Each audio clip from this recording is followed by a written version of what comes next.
మా ఎన్నికలు బాగా జరిగింది.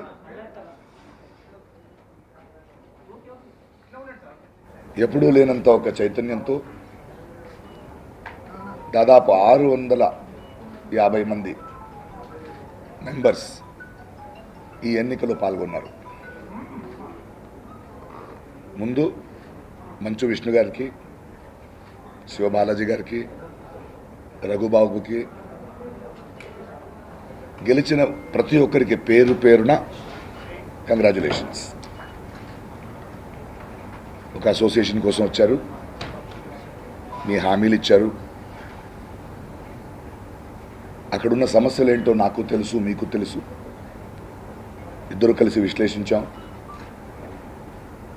దానికి పరిష్కరించడానికి మీరు చాలా ఒక పెద్ద ప్రణాళికతో వచ్చారు. All the best you. అది చేయండి. కానీ ఈరోజు నేను తెలుగోడిని కాదు, ప్రాంతీయత, జాతీయవాదం ఇవన్నిటి నేపథ్యంలో జరిగింది.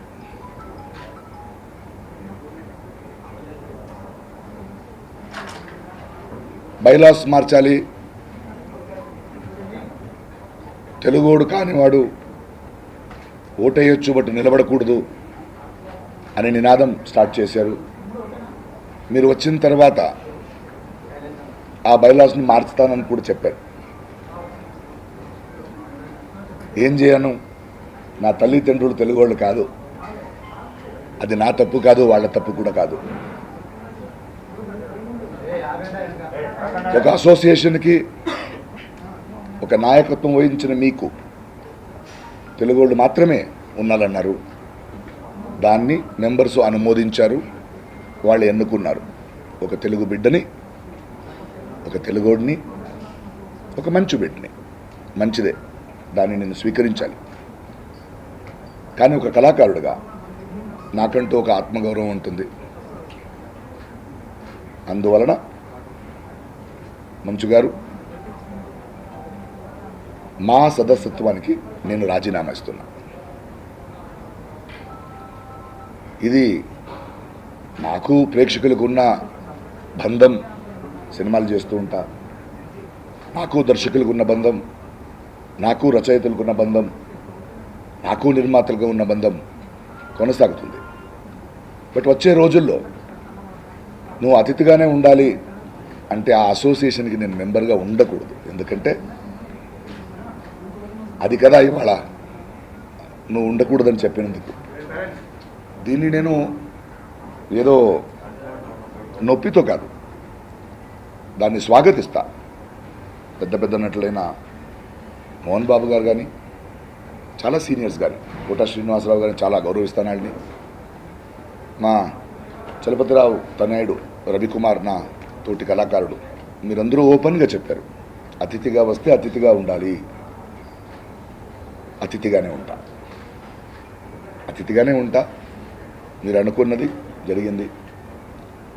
జాతీయవాదం వచ్చింది. ఇవాళ బీజేపీ నేత బండి సంజయ్ లాంటి వాళ్ళు కూడా ట్వీట్ చేస్తూ జాతీయవాదాన్ని నిలబెట్టినందుకు వాళ్ళకి కంగ్రాచులేషన్స్ చెప్పారు. ఎలా ఓడిపోయాము, ఎలా గెలిచామనేది ముఖ్యం కాదు. ఎలక్షన్గా జరిగింది, వాళ్ళు గెలిచారు. So I congratulate on that. ఇది మీ ముందు చెప్పాలని ఒక ప్రెస్ మీట్ కూర్పించాను. 25 ఏళ్ళ అనుబంధం, 21 ఏళ్ళు అయింది నేను మా మెంబర్ అయ్యి. It's okay, life is beautiful. ప్రశ్నలు ఉంటే చెప్పండి, అడగండి, నేను మాట్లాడతాను. ఏమండి,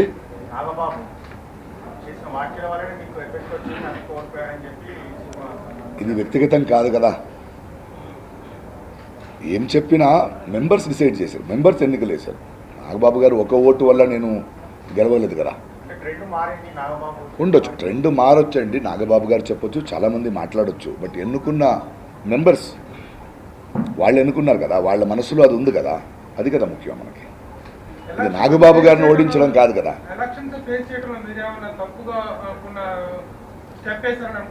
ఈ స్టెప్ అంటే ఏంటి? డాన్స్ కాదు కదా ఇది. నేను ఈ ఎలక్షన్కు ముందు ఏం చెప్పానో దానికి నిలబడతా, అది తప్పు కాదు. నేను సమస్యల గురించి మాట్లాడాను, ఏం చేయాలో చెప్పాను, అవతల వాళ్ళ గురించి నేను కమెంట్ చేయలేదు. బట్ ఫైనల్లీ ఎన్నుకున్న వాళ్ళు అది కాదన్నారు కదా, దాన్ని మనం గౌరవించాలి. ఇది సడన్ డిసిషన్ కాదు కదా, విశ్లేషించావు కదా, విశ్లేషించి ఎందుకు ఎన్నుకోలేదు. అలాంటి రాజకీయం మా అసోసియేషన్లో చేయాల్సిన అవసరం లేదండి. ఇది రాజకీయ ఇది కాదు కదా, నాకైతే అవసరం లేదు. వాళ్ళకి థ్యాంక్స్ చెప్తాను, బట్ ఇది జరిగింది కదా, ఇక్కడి నుంచి వాళ్ళు ఆలోచించాలి.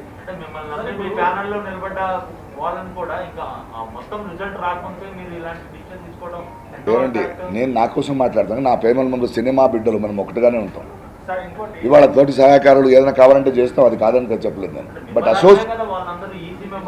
మీరు అలా అంటారండి, నేనేం చెప్తాను అలా కాదు. ఇవాళ రాబోయే ఎన్ని గ్రూప్ ఏమిందో వాళ్ళు చెప్పారు కదా, నేను బైలాస్ మారుస్తాను, ఇలా కుదరకూడదు.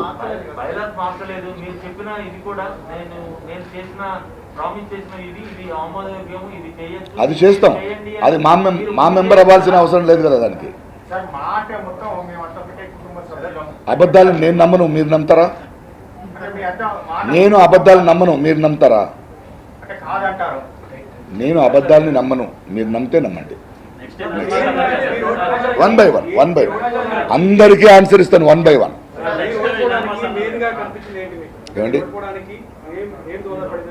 ఏమండి ప్రాంతీయవాదం తెలుగోడు కాదనేది చెప్పారు, ఎన్నుకున్నారు కదా. అలాగే సో ఎన్నుకున్న ఒక వర్డిక్ట్ని మనం గౌరవించాలి. ఆ తర్వాత అక్కడ నేను ఉండకూడదు కదా.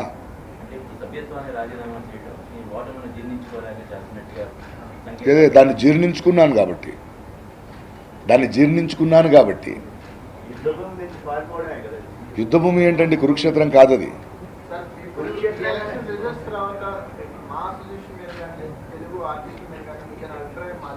నా అభిప్రాయం మారదు, నటిస్తుంటాను. తోటి కళాకారులు ఏదైనా కావాలంటే ఇస్తూ ఉంటాను, వాళ్ళతో కలిసి పని చేస్తాను. పని చేయనని చెప్పలేదు కదా.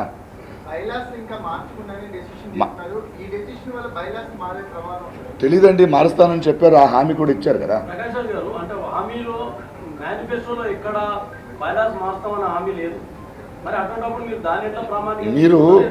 మీరు చెప్పిన మాటలను అర్థం చేసుకుంటారు, దాని మధ్యలో ఉన్న మౌనాన్ని కూడా నేను అర్థం చేసుకోగలను. క్షమించండి. నాకు ఎప్పుడు యునానిమస్ నచ్చదు కదా. మోహన్ బాబు గారు చెప్పారు, అలాగే జరుగుతుంది ఇక నుంచి. నాకు అందులో భాగస్వామ్యం అవ్వడానికి ఇష్టం లేదు.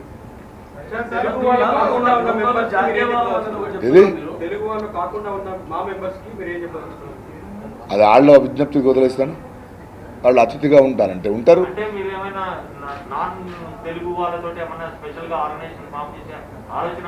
చిచ్చి అలాంటి అవసరం లేదు. నేను యూనివర్సల్.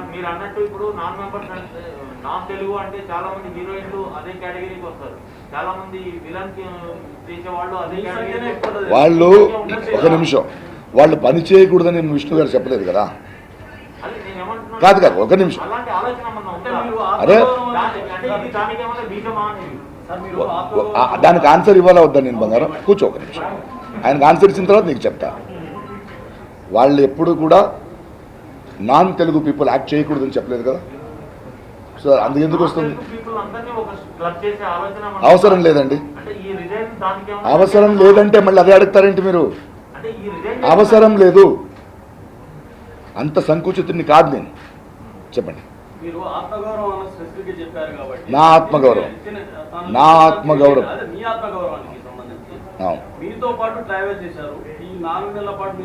వాళ్ళు నాతో ఉంటారు. దాంతో పాటు మీ వాళ్ళు చాలా మంది మీ ఇందాక అన్నట్టు వేరే స్టేట్ వాళ్ళు ఆర్టిస్టులు కూడా ఉన్నారు. మరి వాళ్ళ ఆత్మగౌరవం కూడా మీరు గౌరవిస్తారేమో అని చెప్పి వాళ్ళకి వదిలేస్తారు. ఇప్పుడు నేను పోటీ చేశాను, వాళ్ళు పోటీ చెప్పినప్పుడు పోటీ చేస్తారని అనుకున్నప్పుడు వద్దంటారు, అప్పుడు వాళ్ళు డిసైడ్ చేసుకోండి. పని వాళ్ళుగానే ఉండాలా అన్నది ప్రధాన క్వశ్చన్.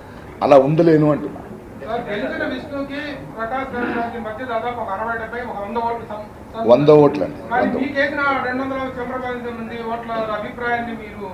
అది గౌరవిస్తా వాళ్ళతో పనిచేస్తానంటున్నాను కదా. ఈ అసోసియేషన్లో ఎట్లా పనిచేస్తారు అసోసియేషన్? నేను వద్దంటారా నన్ను? వద్దంటారా? వాళ్ళు వద్దంటారా? మీకు పాలిటిక్స్ లో కూడా ఇలాంటి రిజల్ట్ వచ్చింది బెంగళూరులో. అవును. రాజకీయానికి కూడా అలా అని రాజకీయం వదలలేదు కదా నేను. అదే దీన్ని వదిలేస్తున్నారు కదా రాజకీయాన్ని. అసోసియేషన్ నుంచి బయట వచ్చానండి. తెలుగు సినిమాను వదిలేనా? ఏం మాట్లాడుతున్నారు మీరు? అసోసియేషన్ నుంచి బయట మళ్ళీ మీరు కంటిన్యూ ఇలాంటి అజెండా ఉన్న అసోసియేషన్లో నేను ఉండలేనండి. ఇలాంటి అజెండాతో గెలిచారు కదండి, ఆయనకి కంగ్రాచులేషన్ చెప్పాను. మరి మీరు ఒక అసోసియేషన్ పెట్టే అవకాశం ఉందా? ఆలోచన కదా. అవసరం లేదండి. అవసరమా ఇప్పుడు? రాజకీయాలు వచ్చాయి, నేను మీరందరూ ఏ విధంగా చూస్తారని మీరు చూడండి. మా అసోసియేషన్లో వచ్చింది కదా. అంటే మీరు స్టార్టింగ్ నుంచి చెప్తున్నారు బీజేపీ పైన. అవును. బీజేపీ వ్యతిరేక కాబట్టి ఆమె ఆర్ఎస్ఎస్ బీజేపీ అది ఇక్కడ తెచ్చారు కదా. చర్చ అయితే ఉంది. తెచ్చారు కదా, వచ్చారు కదా. అక్కడ నేను ఉండలేను కదా. ఇప్పుడు ఫిట్ చేసిన దానికి ఇదంతా బలం. అవును, అక్కడ నేను ఉండలేను కదా. ఇప్పుడు మీ ఓటమి వాళ్ళలో పనిచేశారంటారా? ఉండొచ్చు. ప్రకాష్ రాజ్ గారు, సంజయ్ గారు కేవలం ఓడిపోవడం గురించే కాకుండా ఒక మాట అన్నారు చాలా విషయం. దేశాన్ని విచ్ఛిన్నం చేయాలనుకున్న ఇప్పుడే గ్యాంగ్కి మద్దతు ఇచ్చిన వారికి గుణపాఠం నేర్పారు అన్నారు. ఆ కామెంట్ అంటే దేశాన్ని విచ్ఛిన్నం చేయాలనుకున్న వారికి నేను మద్దతు ఇచ్చారనే వ్యాఖ్యల్ని బండి సంజయ్ వ్యాఖ్యలు వాళ్ళు మాత్రం చెప్పలేదు కదా. ఇప్పుడు నించున్న గెలిచిన వాళ్ళు కూడా చెప్పారు కదా కదా తుకుడే గ్యాంగ్, టెర్రరిస్టు, యాంటీ సోషల్ చెప్పారు కదా. సో అందరూ ఒకటే. మీరు నన్ను కూడా అర్థం చేసుకోవాలి. అలాంటి వాతావరణంలో నేను ఉండలేను. నేను అబద్ధాలు చెప్పలేను, నాకు అలవాట్లేదు. ప్రకాష్ రాజ్ గారు, మాలో సభ్యత్వం లేని వాళ్ళని నటులుగా ప్రోత్సహించకూడదనే ఒక ఇది కూడా మన్నారు పాటించారు. చేయని నా ప్రేక్షకుల నుంచి నన్ను దూరం చేయని, నా నిర్మాతల నుంచి నన్ను దూరం చేయని, నా దర్శకుల నుంచి దూరం చేయని. మాలో సభ్యత్వం ఉంటే పని చేయొచ్చు అనేటువంటి టెక్నికల్ పాయింట్, దాని మీద వర్కౌట్ చేస్తా ఉంటున్నారు వాళ్ళు. చేయని మీరు ఎలా నిర్ణయం చేయని సార్, మీరే అన్నారు కదా కార్డు ఉంటే స్త్రీలకి అనుమతించాలని పాయింట్. ఏమండి? కార్డు ఉంటే మా కార్డు ఉంటే స్త్రీలకు అనుమతించాలని. నా దగ్గర లేదు, ఇక నుంచి అనుమతించరా. నా దగ్గర లేదండి కార్డు. ఇక్కడి నుంచి ఈ క్షణం నుంచి ఏం చేద్దాం? స్టూడియోకి వదలరా నన్ను? చెప్పు. నేను చెప్పిన రూలే కదా. ఏది? నేను చెప్పిన రూలే కదా. ఉంటే వదిలి తీరాలన్న, లేకపోతే కూడా వదలొచ్చు. వదలకపోతే సార్ ఏం చేద్దాం? సార్, నిన్న చిరంజీవి గారు మాట్లాడుతూ కేవలం ఒక్కరి వల్లనే ఎంత జరుగుతుంది అనడం జరిగింది. చెప్పారా ఆ మాట? నాకు తెలియదు. చెప్పారు. నేను వినలేను కాబట్టి, నేను వినలేదు కాబట్టి, నేను వింటే దాన్ని కమెంట్ చేస్తాను కాబట్టి నేను వినలేదు. ఈ మొత్తం వ్యవహారానికి ఈ సెంటిమెంట్ అనుకోండి, వీటన్నిటి కారణం ఎవరు మూల కారణం అయి ఉంటారు అనుకుంటారు మీరు? ఏదండి? ఈ తెలుగువాడు అనే సెంటిమెంట్ అనుకోండి, ఈ ప్రాంతీయవాదం, జాతీయవాదం ఇవన్నీ తీసుకురావడానికి ఇండస్ట్రీలో ఎవరు మూలం అని మీరు 3 నెలల నుంచి మైక్ పెట్టి మీ కెమెరా ముందు చెప్పారు కదండి, మళ్ళీ మూల కారణం నన్ను అడుగుతారేంటండి? మీరు చెప్పడం వల్ల అదే ఒపీనియన్ సార్. మీరు చెప్తే నీకు తెలియని ప్రశ్నలు ఉంటే ఆ సమాధానం లేకపోతే ఆ ప్రశ్నకి నేను సమాధానం చెప్పొచ్చు. మీకు ఆల్రెడీ తెలిసిన సమాధానం నేను మళ్ళీ ఎందుకు చెప్పాలి? మీరున్నారు కదా సార్ అక్కడ, మీరు చెప్తే కదా. నేను విక్టిమ్ అని ఎవరంటారు? అంటే మీరు ఐఎమ్ నాట్ అ విక్టిమ్. వ్యక్తిగా మీరు ఉన్నారు కాబట్టి మీరు చెప్పడం వల్ల వాస్తవాలు తెలుస్తాయి అంతే. అన్నీ అందరికీ తెలుసు. చెప్పండి. సార్, మీరు గెలిచిన ఓడిన అసోసియేషన్ కోసం 2 ఏళ్ళు పనిచేస్తా ఉన్నారు. ఇప్పుడు సభ్యత్వానికి రాజీనామా చేశారు. నెక్స్ట్ 2 ఏళ్ళు నేను చేయాలి కదా. కాదు సార్, నెక్స్ట్ టైం మీరు మళ్ళీ పోటీ చేసి గెలవచ్చు కదా. ఇలాంటి ఒక అసోసియేషన్లోకి రాదు. Sir, okay. అంటే అసోసియేషన్ మీద మీకు లక్ష్యం కోసం అరే, ఒక ఆత్మగౌరవం ఉంటుందండి మనిషికి. వద్దంటుంటే ఎందుకు వెళ్తావు లోపల? బయట చేయలేవా? నెక్స్ట్ టైం కూడా మళ్ళీ మీరు అరే, బయట చేయలేవా? ఈ నెక్స్ట్ 2 సంవత్సరాలు మీరంతా చూస్తారు కదా నన్ను. అదే అడగాలండి. ఓడిపోయిన పవన్ కళ్యాణ్ గారు 2 చోట్ల పోటీ చేసి 2 చోట్ల ఓడిపోయారు. ఆయన కంటిన్యూ ద ఫైట్. మీరు అలాంటిది స్టేట్ పాలిటిక్స్ వేరు, తెలుగు అలా కాదు. అసోసియేషన్నే సినిమా ఇండస్ట్రీ కాదండి. భలే వాళ్ళే. ఎలా ఏంటి? ఓడిపోయారు, ఇప్పుడు మా ఎలక్షన్ ప్రెసిడెంట్ గా ఓడిపోయారు. సో ఈ 2 ఎన్నికలను ఎలా చూస్తారు? నేనుగా బ్రతికాను, నేనుగా గెలిచాను, నేనుగా ఉన్నాను. Thank you. మద్దతు ఇచ్చారని ఎలా అంటారు? ఎవడెవడో మద్దతు ఇచ్చారు. ఓటు ఎవరు వేశారని మాకు తెలియదు కదా. మనము దాన్ని కంటిన్యూ టోటాలిటీ చూడాలి. ఏమండి? విశ్లేషించి ఒక నిమిషం, ప్రాంతీయవాద తెర మీదకి వచ్చింది, ఇంకా విశ్లేషించాల్సింది చాలా ఉంది. అది నేను విశ్లేషించుకుంటా. బట్ దీన్ని నేను ఒప్పుకోవాలి.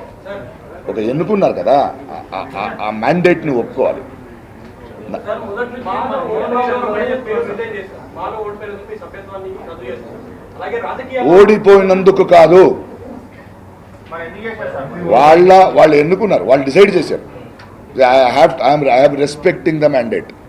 ఓకే, మోహన్ బాబు గారు ఫస్ట్ నుంచి కూడా క్యాంపెయిన్ ఒకటి చెప్తున్నాం. మోహన్ బాబు గారు అనుకోండి, మంచి కృష్ణ అనుకోండి, నేను ఇక్కడ ఉండేవాడిని, నేను పోరాడతా, అతను ఉంటే బయటికి వెళ్ళిపోతున్నాను. ఇప్పుడు మీరు రిజైన్ చేయడం వల్ల దాన్ని బలం చేకూర్చాడు. లేదే ఉండేవాళ్ళని తెలుగు బిడ్డని ఎన్నుకున్నారు కదా, నేను తెలుగు బిడ్డని కాదంటున్నారు అసోసియేషన్. వద్దు, మీరు ఇక్కడ ఉండి ఫైట్ చేస్తారు. ఇంకా ఫైట్ కాదండి, బ్రతుకుతాను.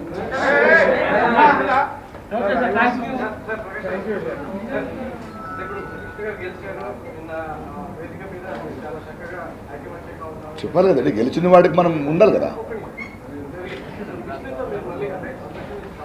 మాట్లాడతాను ఎందుకు చేయను. ఆయన మెంబర్ కానీ వాళ్ళు నాతో పనిచేస్తానని నేను వద్దంటానండి. విష్ణు గారి సినిమాలో, వాళ్ళు తీస్తున్న సినిమాలో మీరు మెంబర్ కాదు, ఆయన యాక్ట్ చేయాలని నేను ఎందుకు వద్దంటానండి. ఏమండి, పని కలిసి అవసరం లేదు కదా. ఇలాంటి ఐడియాలజీ ఉన్న అసోసియేషన్తో నేను పనిచేయలేను, ఇందులో ఉండి పని చేయలేను, బయట నుంచి పని చేస్తాను.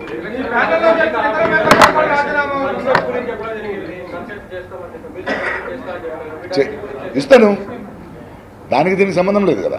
ప్రకాష్ రాజ్కి రాజకీయ పార్టీ సపోర్ట్ లేకపోవడం వల్లనే ఓడిపోయారంటారు. రాజకీయ సపోర్ట్ అవసరం లేదనుకున్నా, ఎలక్షన్స్కి అవసరం ఉందని చెప్తున్నారు. ఎంత అవసరం ఉన్నా నేను రాజకీయాన్ని తీసుకురాను, అయిపోయింది. కారణాలు వందొట్టాడని నేను ఎందుకు చెప్తున్నాను చెప్పేశాను. మళ్ళీ మీ మిగతానికి వెళ్తే 2-3 రోజులు విశ్లేషణ దీంతో అయిపోద్ది అనుకున్నారా? అలా మొదలైంది కాదు, ఇప్పుడే మొదలైంది. Thank you.